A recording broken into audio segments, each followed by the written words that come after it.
আমাদের 2 নাম্বার ভিডিওটা হবে পেপটাইড বন্ডকে নিয়ে। What is peptide bond? যদিও এটা আমি লিখেছি 1 নাম্বারের জন্য নলেজ বেসড কোশ্চেন, তারপরেও আমি একটু ডিটেলসেই বলার চেষ্টা করব। অফকোর্স ডিটেলসে বললে আপনার জিনিসটা আপনার জন্য আরও বেশি ভালো হবে।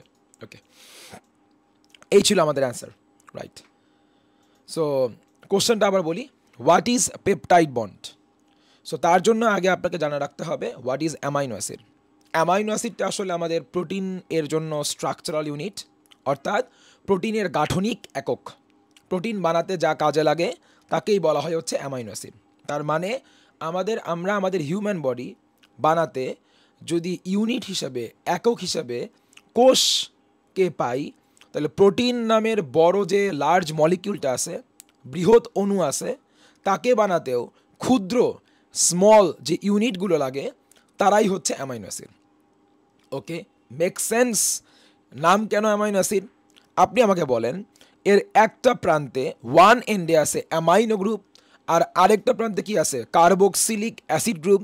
তাহলে আমরা জানি জৈব যৌগ বা অর্গানিক কেমিস্ট্রিতে, অর্গানিক কম্পাউন্ডসগুলোতে যদি আমাদের একটা ফাংশনাল গ্রুপ থাকে, তাহলে ওই অর্গানিক কম্পাউন্ডটা ওই ফাংশনাল গ্রুপ বা একটা গ্রুপ এর মতো আচরণ করে। আমি যেটা বলার চেষ্টা করতেছি, যেই সমস্ত অর্গানিক কম্পাউন্ডে অ্যালকোহল গ্রুপ থাকবে ওরা অ্যালকোহল শ্রেণীর যৌগ, so they are group of alcohol compounds. তারপরে যে সমস্ত অর্গানিক কম্পাউন্ডে অ্যাসিড ফাংশনাল গ্রুপ থাকবে তারা হচ্ছে অ্যাসিড যৌগসমূহ, তারা হচ্ছে অ্যাসিড কম্পাউন্ডস। তাহলে যেহেতু এই কেমিক্যাল কম্পাউন্ডটাতে অ্যাসিড ফাংশনাল গ্রুপ আছে, কার্বক্সিল অ্যাসিড ফাংশনাল গ্রুপ, তাহলে ও একটা অ্যাসিড। আর যেহেতু এর আরেকটা এন্ডে অ্যামাইনো গ্রুপ আছে, তাহলে ও হচ্ছে একটা অ্যামাইনো গ্রুপ, ও একটা অ্যামাইনো কম্পাউন্ড। তাহলে অ্যামাইনো গ্রুপ থাকার কারণে সে যদি হয় অ্যামাইনো, আর অ্যাসিড গ্রুপ থাকার কারণে সে যদি হয় অ্যাসিড, তাহলে এজন্যই ওর নাম হবে হচ্ছে অ্যামাইনো অ্যাসিড। আবার একটু বলি, অ্যামাইনো অ্যাসিড হচ্ছে এমন একটা কেমিক্যাল কম্পাউন্ড যার একটা সাইডে, একটা এন্ডে অ্যামাইনো গ্রুপ থাকায় তাকে আমরা অ্যামাইনো কম্পাউন্ড বলতে পারি, আর আরেকটা এন্ডে অ্যাসিড গ্রুপ থাকায় তাকে আমরা অ্যাসিড কম্পাউন্ড বলতে পারি। So due to the presence of both amino group এবং অ্যাসিড গ্রুপ, যেহেতু ওদের রাসায়নিক গঠনে অ্যামাইনো গ্রুপ এবং অ্যাসিড মূলক, অ্যামাইনো মূলক, অ্যাসিড মূলক উভয় মূলকই বিদ্যমান, এই জন্যই ওদেরকে আমরা কি বলতে পারি? Amino acid. এখন এই রকম অনেকগুলো অ্যামাইনো অ্যাসিডকে একসাথে করলে পাওয়া যায় প্রোটিন।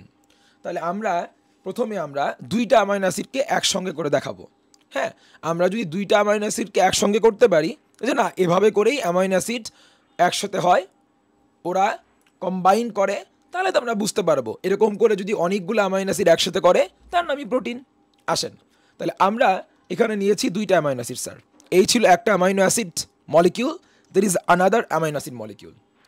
খেয়াল করবেন, এই ব্লু কালার বক্স করা এইটা যদি হয় একটা অ্যামাইনো অ্যাসিডের কার্বক্সিল গ্রুপ, রেড বক্সটা হচ্ছে অ্যাডজাসেন্ট পার্শ্ববর্তী অ্যামাইনো অ্যাসিডের অ্যামাইনো গ্রুপ। ওকে, তাহলে একটা অ্যামাইনো অ্যাসিডের কার্বক্সিল গ্রুপ আরেকটা অ্যামাইনো অ্যাসিডের অ্যামাইনো গ্রুপ এর সাথে একটা কাইন্ড অফ ইন্টারাকশন করতেছেন। কি ইন্টারাকশন? একটা খেয়াল করেন ওদের মধ্যে পারস্পরিক ক্রিয়াটা তাহলে কী হচ্ছে?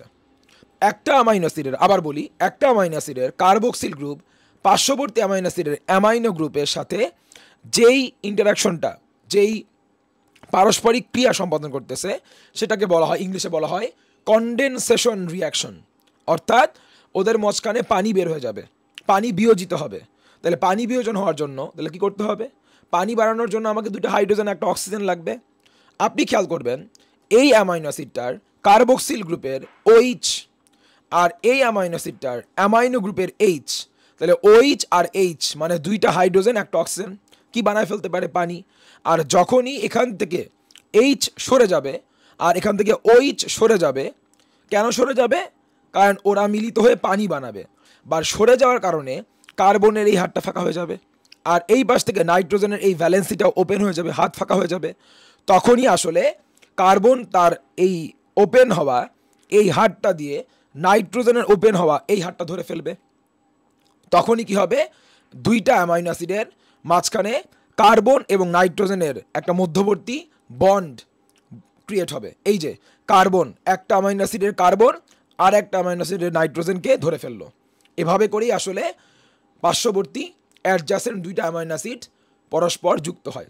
আর এইরকম অনেকগুলো অ্যামাইনো অ্যাসিড পরস্পর যুক্ত হয়ে ইন সাচ ওয়ে, এভাবে করেই many amino acid molecules combine together to form a large molecule, and that large molecule, সেই বৃহৎ অণুকে আমরা বলি হচ্ছে প্রোটিন।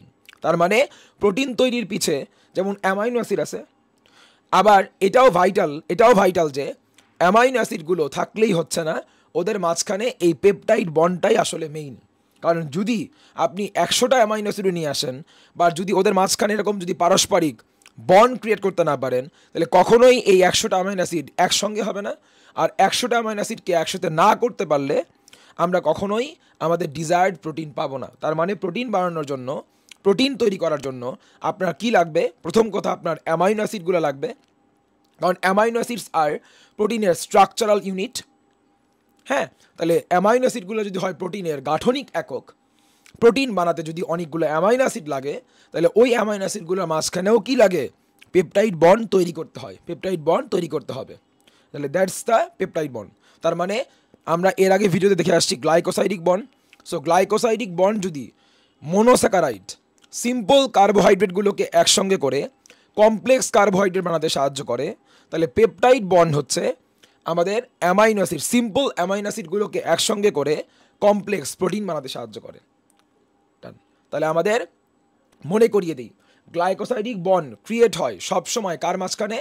দুইটা কার্বনের মাঝখানে, ইন বিটুইন টু কার্বন, এবং মাঝখানে কি দিয়ে কানেক্ট হয়? অক্সিজেন দিয়ে। আর পেপটাইড বন্ড ক্রিয়েট হয় নাইট্রোজেন এবং পেপটাইড বন্ড ক্রিয়েট হয় নাইট্রোজেন এবং কার্বনের মাঝখানে। এটা নাইট্রোজেন এবং কার্বনের মাঝখানে লিঙ্ক আপ করার জন্য অক্সিজেন বা অন্য কিছু আসে না। তাহলে পেপটাইড বন্ড হচ্ছে bond between carbon of one amino acid and nitrogen of another. এই যে এই অ্যামাইনো অ্যাসিডের কার্বন আর এই অ্যামাইনো অ্যাসিডের নাইট্রোজেন, এরা কানেক্ট হবে।